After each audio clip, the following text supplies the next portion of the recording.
Peace. This is Wise Words Media, and last night we saw the Golden State Warriors take a commanding 3-2 lead in their final series against the Boston Celtics.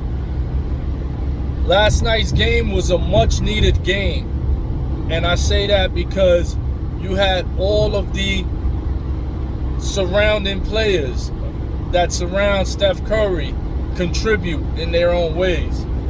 You know, you got Draymond that was feeding off of the crowd. He had one of his better performances of the finals, even though it wasn't a great performance, but it was one of his better performances. Nearly had a double-double, 8 points, 8 rebounds. Then he had like 6 assists or something like that to go with 6 fouls. But, Clay came out, hit 5 3-pointers, big clutch buckets. So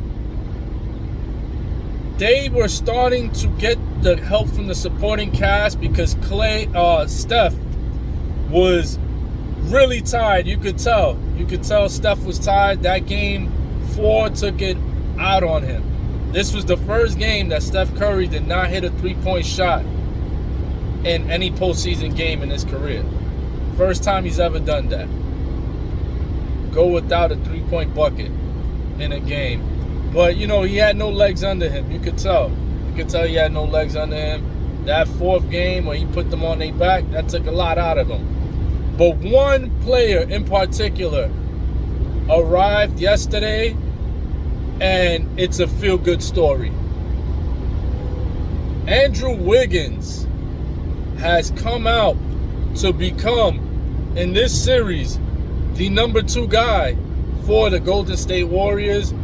And yesterday, he was phenomenal. Wiggins had 26 points, 13 rebounds. He had the game of his life. That fourth quarter, that man could not miss. And as I've been saying in previous videos, you could go back and check the Game 1, Game 3's preview videos. I said, Robert Williams, you have to get that guy out of here. You have to attack the bucket. You have to attack. And you saw last night. Last night you saw why I have been saying that from the beginning of the series.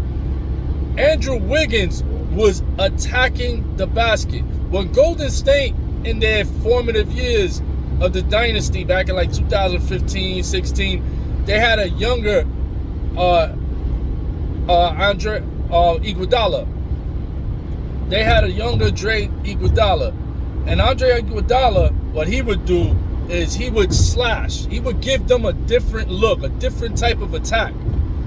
And that is what Wiggins is providing for them. And it's beautiful that they have Iguodala on the team still, because you see him from time to time, you see him in Wiggins' ear.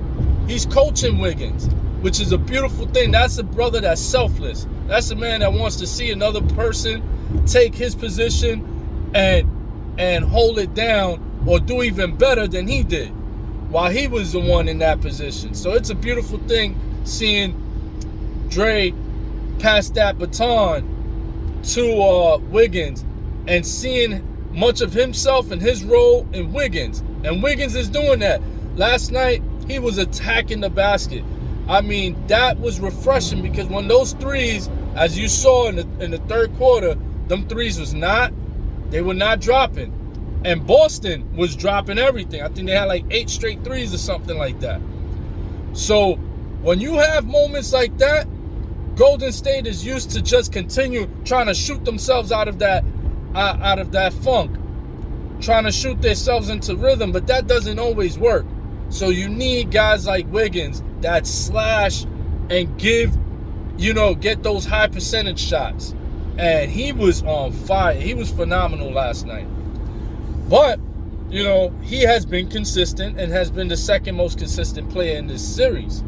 So now, after last night's heroic performance, a question has been raised. Has Andrew Wiggins taken the finals MVP away from Steph Curry should the Golden State Warriors win the series? Very interesting question. To that say, let's pump the brakes. Literally, as I'm doing it, as I'm driving. So let's pump the brakes on that. Let's not get carried away. Andrew Wiggins has been phenomenal. He has been the second most consistent player in this series. And that's why he deserves the accolades he's getting, but he does not deserve the Finals MVP. The Finals MVP deserves to go to Steph Curry. And here's why. Steph Curry, with the Golden State Warriors down 2-1 in Boston, going into Game 4 on the road, Steph Curry knew that this was the type of game that will cement his legacy and cement that Finals MVP trophy.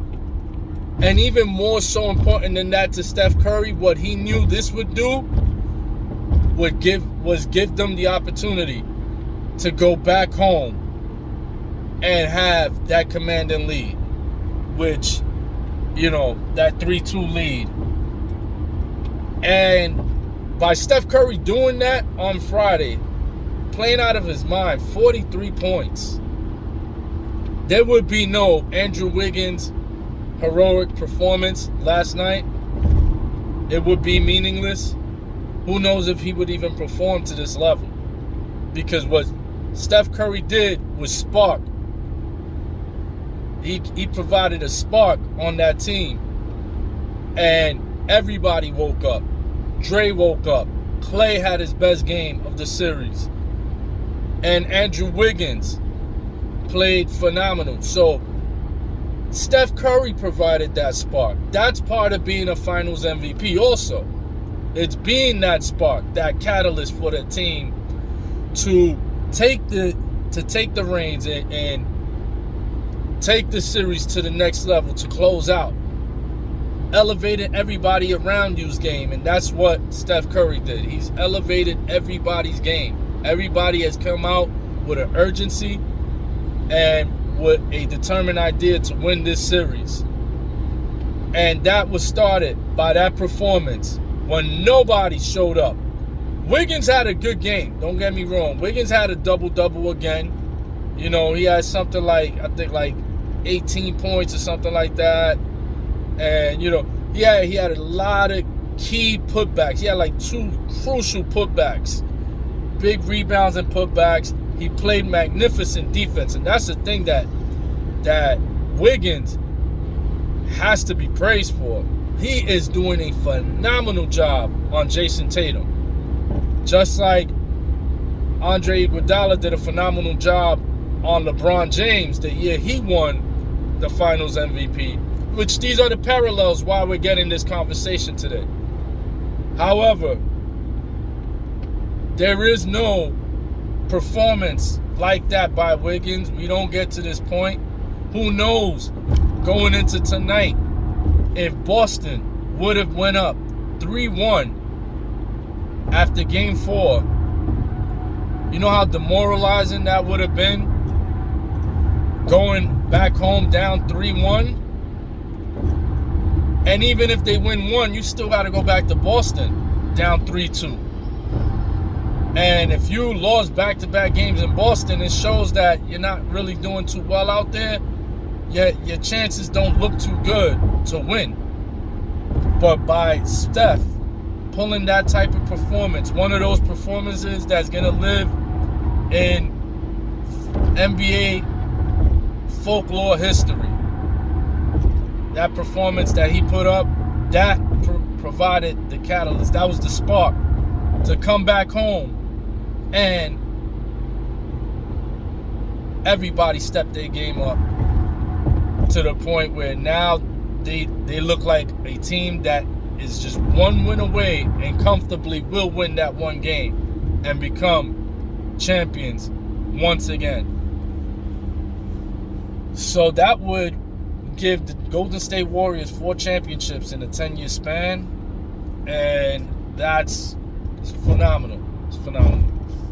That right there, in and of itself, is the making of a dynasty. So, let me know your thoughts. Who should get the MVP? Should the Warriors close out this series? Should it be Steph Curry? Or should it be Andrew Wiggins, who's been playing lights out and has been that second guy, that consistent number 2 guy that the Golden State Warriors can rely on? He's doing it all on defense, rebounding. He's been a superb rebounder this series, scoring. He's been doing a lot for that team. So, who should get it? Steph, who's been averaging over 30 points for this series and has been the guy boosting the morale of his team? Or should it be the resurgence of the number 1 overall pick, who was dealt before he even played a single game in Cleveland, to Minnesota, a part of that, and that Kevin Love trade? Andrew Wiggins. Who should get the MVP? Drop a comment. Let me know how y'all feel about this one. Let's build. Peace.